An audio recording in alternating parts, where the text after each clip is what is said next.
how to figure out the best idea to work on as a founder and then start your startup. This is part of the Founder Journey series, and this is the beginning part. Up to this point in time, I've pretty much been preparing you mentally, emotionally, spiritually for the journey of being a founder and starting a startup. Now we're going to get into the technical how to, and the first step is to figure out what we talked about is problem founder fit. Is what problem do you want to work on? And I'm going to show you what I'm calling the unicorn model, but instead of unicorn, UNICORN,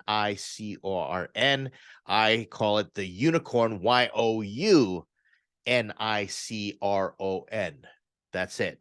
Yes, unicorn. So you can get your startup going, and this is all based upon you, so that you're going to be the one dabbing your way. That was dated. That wasn't cool. I'd edit that out, but I'm a boomer, so you're going to have to get used to it during this series. So this is the unicorn model that I use and that I teach other founders to maximize your chances for startup success. Now, I'm just going to be upfront. Chances of startup success are slow, or like slow and slim at best, which is the reason you want to use a process to ensure you're making all the right steps. The last thing you want to do is YOLO $100,000 and just start building an app willy-nilly.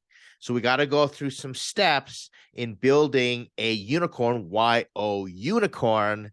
And this is the model that I'm going to teach you. I'm going to spend a couple sessions on this model. So buckle in.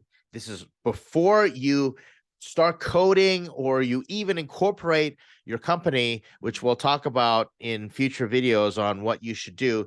Just start here and figure out problem founder fit and see if this is even an idea you need to work on, which is what idea validation customer discovery is all about.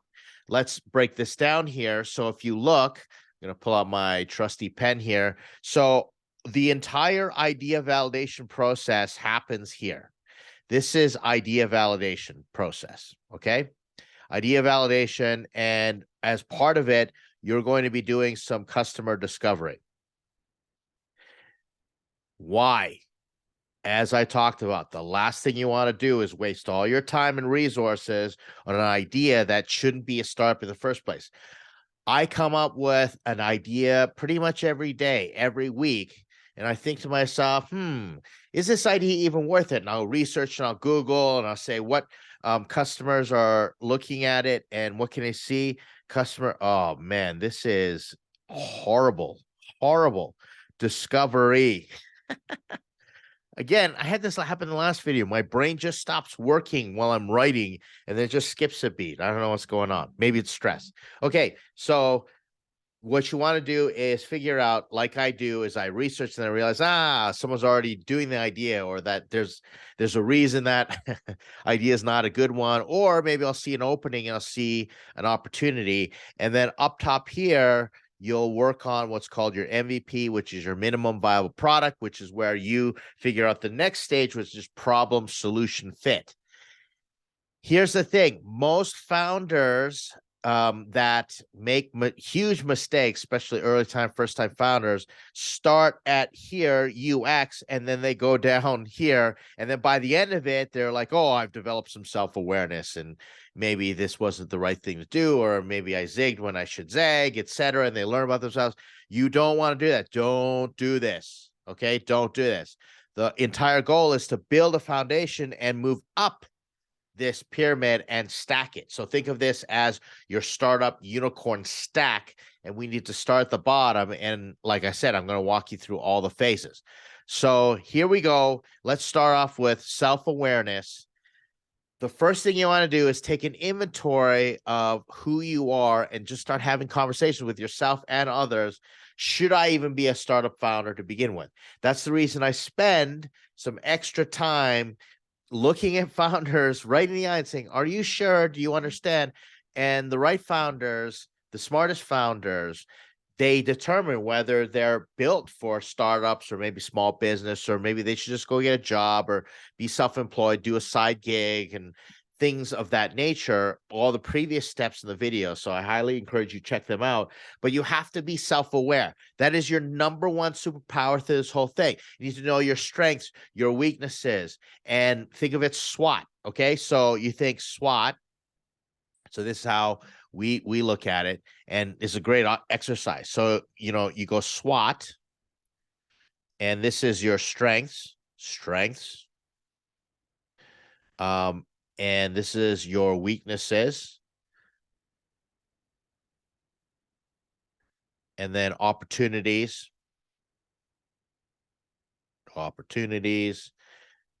and threats. And they happen internal and external. So strengths and weaknesses are internal, and then opportunities, threats are external. So do a SWOT analysis on yourself. Say, what are my strengths? And from what I know in terms of being a founder, what it takes, what are my weaknesses? And then ask other people, and what are my opportunities? And not just the opportunities for making $1 million as far as a startup founder is concerned, but opportunities in terms of who have job offers. I just got an email from a founder today saying he's been, plunking away at his own thing. He just got a job offer to potentially join another high impact startup where it's not his idea, but he gets to be a part of a team and contribute to the main idea. And I said, that's an opportunity. You need to evaluate that, type thing. And then threat, what are the threats? What are the external factors that could come in and eat my lunch when it comes to these sorts of things? Or what are threats to me using my strengths, from the outside, right? Now, what happens is this moves into something called SOAR, which if the SOAR model, which I just learned about the other day, which is fantastic, and that's adding the AR. So the A is aspirations, and then the results. So start off results.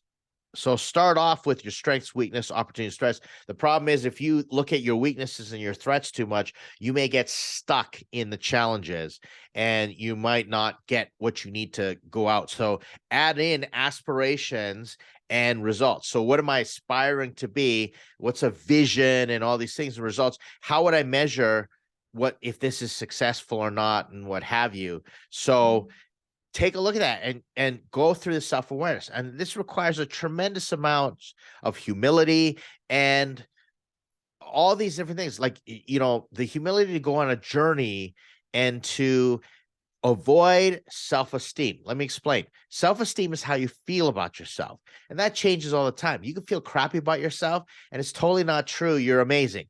And you can feel amazing about yourself, but you're like, you should probably rethink that because you're overestimating your own ability. In science, there's no direct correlation between self-esteem and performance.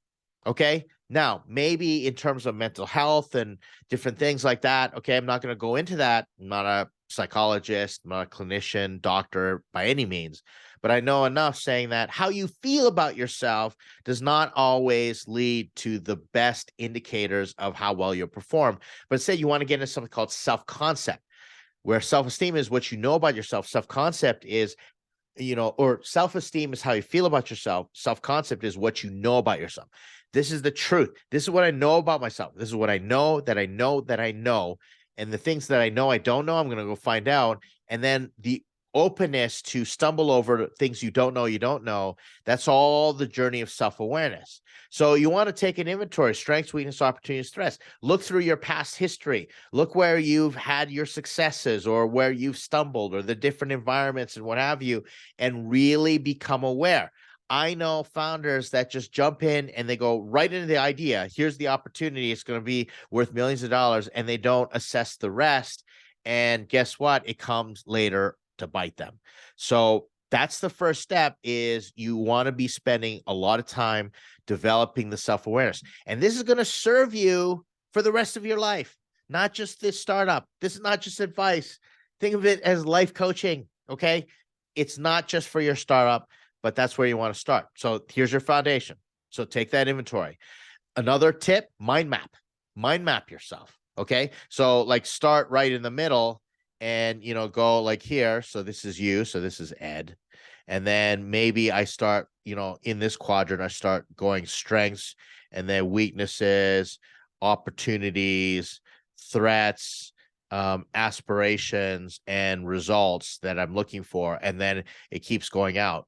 And I got this tip the other day. It's really fantastic because what it does is allows you to get everything in your head and give you a little bit of clarity, self-regulation, gets it all on paper.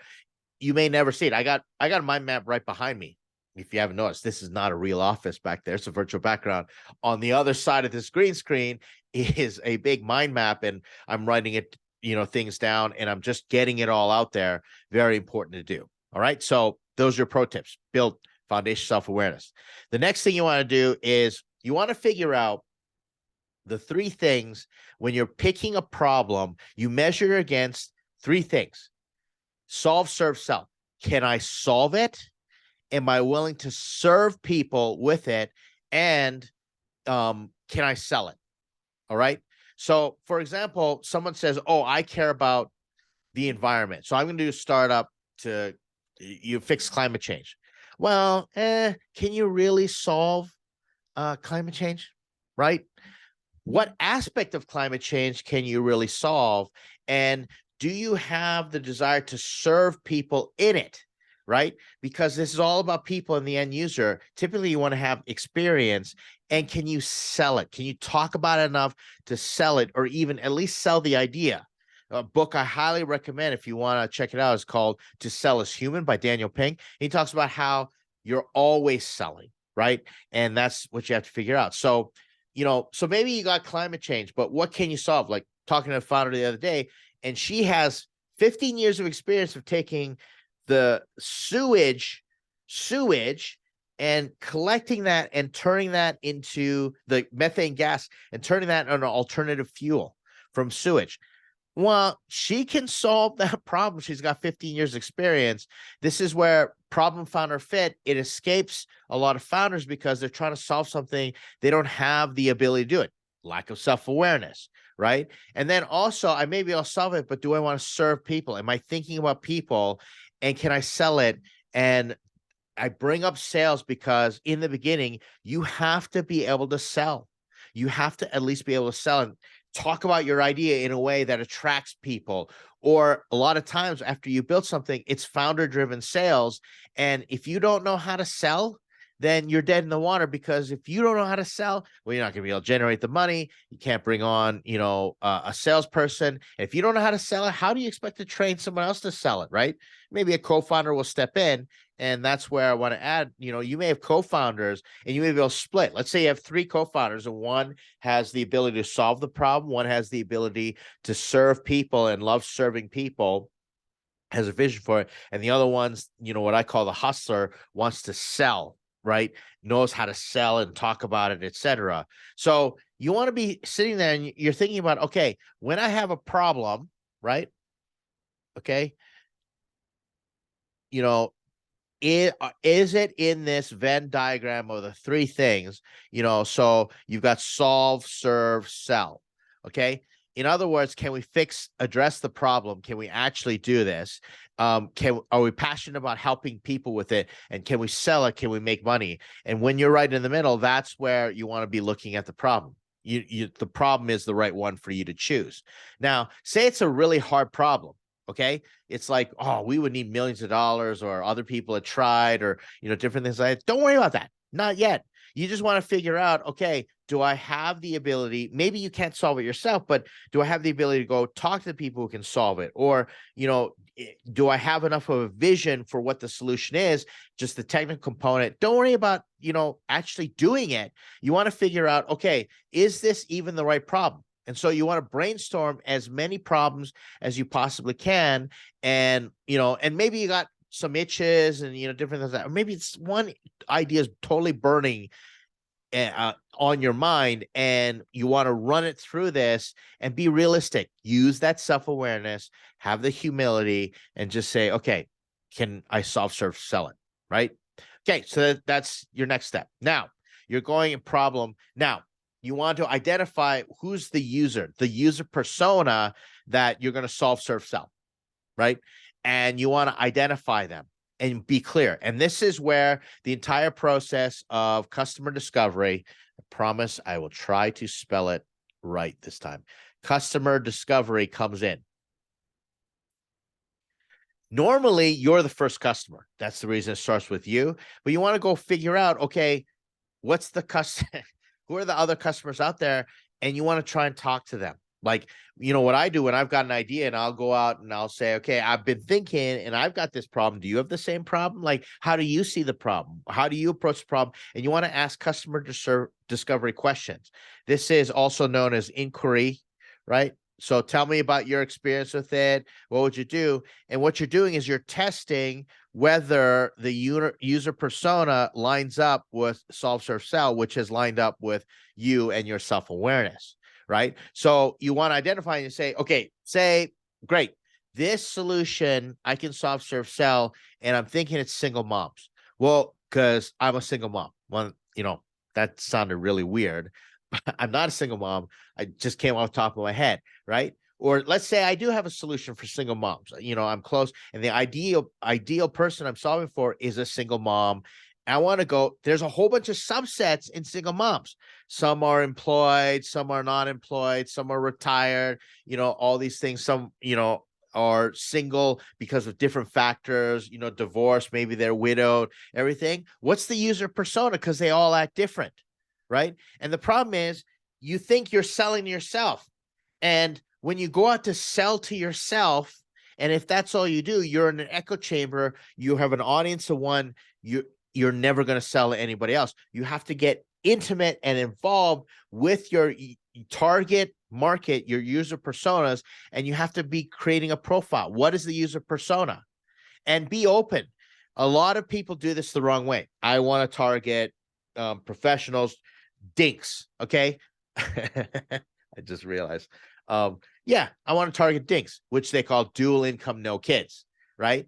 And you think, oh, they're the best because they're going to make money. How do you know, right? They make money and they're going to make you money and they're going to pay for it. How do you know until you talk to them, right? So go in the opposite way and say, all right, who do I solve this for? Who do I want to serve? Who do I want to sell to? Who can I sell to? Who do I relate to? Go talk to them and do customer discovery out there. And so have customer discovery interviews and lots of conversations. I can never do enough customer discovery, talking to people. And quite often, after I start talking to people, like I had a startup and I thought my target market, I was solving, serving, and selling for a specific target market. It was the game, and I was looking at, card game players and people like Dungeons and Dragons and everything. After talking to all of them, I was like, no, not me. Not me. It definitely doesn't line up with me. I'm not going to add that layer. And so I went in a different type of customer discovery, and I found another demographic, psychographic that seemed to work better for my solution, right? That I was thinking about. So you want to develop your user personas. That's customer discovery. Go through the interviews. The next thing you want to do is you want to identify underserved pain points. Now, Ed, why don't I start with the underserved pain points, right? Remember, you're starting with a general concept and a problem, and you're running it through this. But once you get to your user persona and you start talking to them, you're going to hear underserved pain points. You're going to hear and you're going to see stuff that other people are not looking at, that you're like, oh, that makes total sense. You're going to have your potential users come to you and say, if someone would just solve this, because I've tried all these other things, but no one actually, actually addresses this particular acute problem. And it may be because the competitors are like, no, that would cost too much money and that's not a valid enough market, what have you. But if you find underserved pain points, say, if I could do this for you, will you bring me the rest of your business? Right? That's what I do when I'm selling client services. I go, tell me, what's the pain point? You tried it with other, providers. You've tried it with other agencies. What's the pain point that they're not addressing? And I listen, and I say, if I could solve that for you in a way that solve, serve, sell it in a way that makes sense, how about it? Would you bring me the rest of the business? But let me work on this one thing. And this lends to building, the rest of it up. So as you're doing customer discovery and you're talking to your ideal user personas, so your customer discovery, you talk to as many people as possible, and then you figure out, okay, these are the user personas that I've got. Let me go find the underserved pain points of each user persona. And multiple personas might have the same underserved pain point, which is going to help you kind of navigate and figure out, okay, where's this all going to lead to? Okay, this is like a pyramid with foundation, but it's also the tip of the arrow for you to go in there and penetrate that marketplace. I know a lot of people, I get weird when I use the word penetrate, but tip of the arrow makes sense, right? So you want to go underserved pain points. You're going to be hearing them and make note of them, right? Make note. Back to my video game company, people were explaining to me, and I didn't know this is a problem. A pain point of distribution mechanics and scarcity in the market of collector card games and what have you. And I was like, wow, that really is an underserved pain point, because it's underserved because other companies, are exploiting it just to make money, and it became a pain point. It was really interesting. My competitors created the underserved pain point that I could go into, and I found my little niche. Right. And you may think, well, that narrows me down so much, but you'd rather dominate one small segment in an underserved pain point and have people go, wow, you're different. And they run to you saying, you figured it out. That's the whole point of problem, founder, fit. You figured it out. Go, okay. And then what happens is you're going to come up with these underserved pain points, and you're going to see them like this, right? And then you're going to stack rank them, 1, 2, 3. What are the underserved pain points? And that's how this goes. So go get the underserved pain points. All right. And you're going to hear them. Learn to listen, get curious, ask a whole bunch of questions, say, how does this work? And then finally, what happens is after you do that, you build up your unique value proposition. Okay. And your unique value proposition comes in the form of an elevator pitch deck. Right. So let's put this all together. You've listened to all this, right? Check. Self-awareness. Okay. I'm ready to get in the game. Solve, serve, sell. I figure out picking a problem generally, and I go, okay, is this a problem I can solve, serve, and sell? And then I go talk to people. Customer discovery. Check.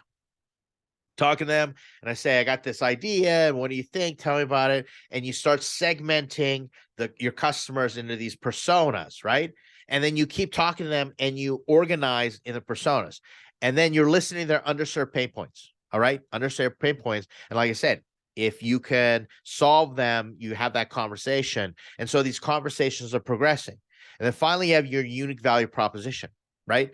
And what happens is you're addressing them, and you're going to be building this not just for yourself, but future investors and, future customers. And here's how it works. Okay. So your deck should be problem. Okay. So here's the problem in one sentence. Solution. Here's the solution that we propose. And then you want to look at market, TAM, SAM, SOM. So total addressable market. Okay. And so how many people have this problem? What's it worth to them? I got videos coming up in terms of, how to do TAM, SAM, SOM, but there's lots of, a lot of resources out there, lots of help that you can get to figure out your TAM, SAM, SOM, right? And then you want to, I like to add how it would work, how it works. Okay. And then why me? In there, how it works, this is, special sauce, right? This is where it's like, oh, I know something other people don't know, right? And then, why me? And this is, the founders. So this is the team, and I basically put out there, problem, solution, how big is the market, how my solution would work, and why me? And if you look, so it's 1, 2, 3, 4, 5 slides. That's it. All right. Forget about going to the pitch decks and pro formas and all. Not there yet. I have a 5-slide deck, and I will get people together, and I'll say, my target market, user personas all come together. I say, I've listened, and let me tell you the pitch. So here's the problem. So, 2 million people a year die from this or struggle with that, or, et cetera. And it's really bad. And in the future, we'll talk about how to get closer to problem solution in terms of how you refine it in your pitch deck. But the solution, my solution is I've got an app that if you download, it's going to reduce people dying by 50%, or I don't know, I'm being hyperbolic here. The market is, 2 million people, but if we expanded, 10 million people could use it. And if I charge them, $1 million a month, or $1 a month, 10 million people, I'd be making $120 million a year. Just talk about how big the problem is. You don't have to get totally detailed in it. Just figure out what's my total addressable market, and then figure out how it works. User downloads the app, sends in their information, they get reminders, and then, the magical unicorn, button, they press it every time something happens, and then here's how it would potentially work. Sometimes you might need a few slides just to pitch it on how it work, because by the time someone is looking at it and they go, okay, I get it, I see the problem, I love the solution, they're going to want more information on how it works, and they figure out how big the problem is in the market. And then why me? Here's, my experience, and, things like that gives them total confidence that you understand the problem. And you can deliver the solution. In other words, an investor is going to say, can I trust you with my money? That's how you do it. So this is all part of how to find the perfect problem, to work on and figure out the problem founder fit. Are you the right founder to build this unicorn, YO unicorn, and come up with your unique value proposition?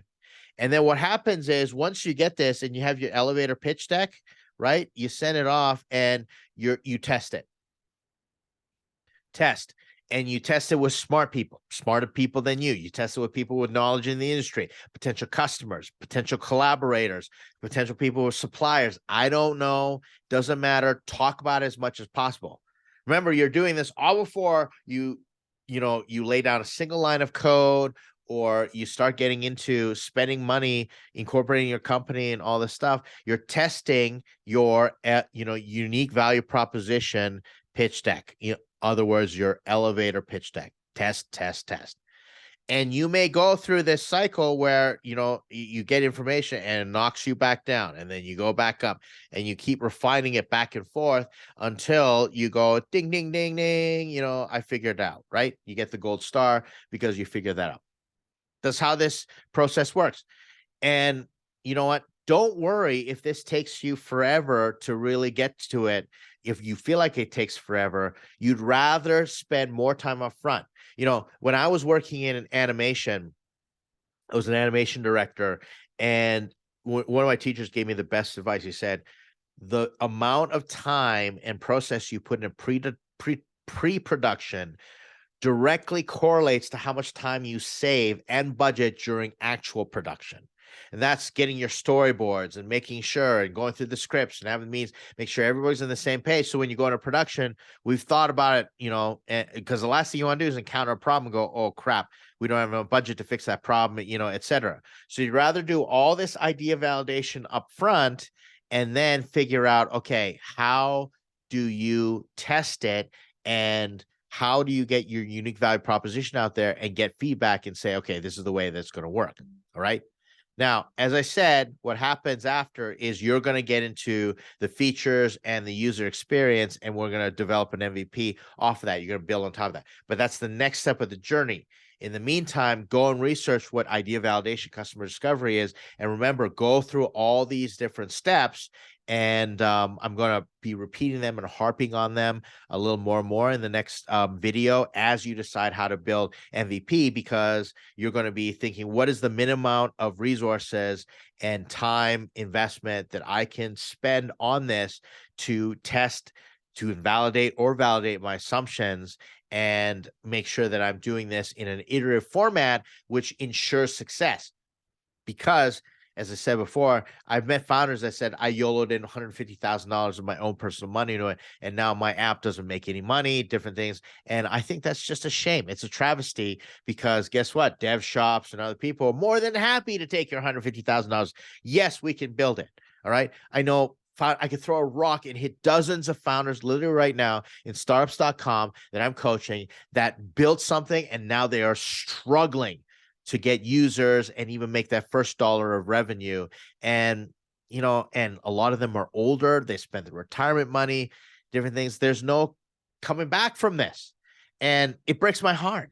It really does. And I have to get talked off a ledge because I want to go in there and scream and, fix everybody's problems. But I can't take responsibility for other people, and their decisions. It's the reason I make content like this. Okay, so there's your next step on the founder journey. If you have questions, comments, please let me know what you're thinking, and more than happy to do subsequent videos to fill in information that I might have missed that's on your mind. As always, join us on startups.com, where you can join an accelerator community online, on demand, and you can find groups and education and advisors like me to help you. As always, I appreciate anytime anybody checks out my videos. Support is really appreciated. Thanks for joining me in this video. I'm going to see you in the next one.